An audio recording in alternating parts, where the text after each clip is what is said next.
Әдетте мен таңертең сағат 9-да тұрамын. Сосын душқа түсімін, беті қол жамын, тез тазалаймын. Сосын киім ауыстырамын. Сосын шай ішемін.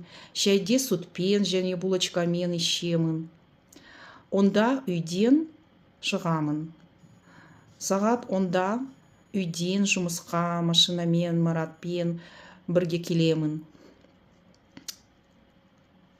Сосын есікте ашамын, жарық қосамын, компьютер қосамын. Сосын көп жұмыс істеймін. Кофе ішемін. Кофені сүтпен және қантсыз ішемін. Түскі асқа ет, картоппен салат жеймін. 8-де жұмыстан шығамын.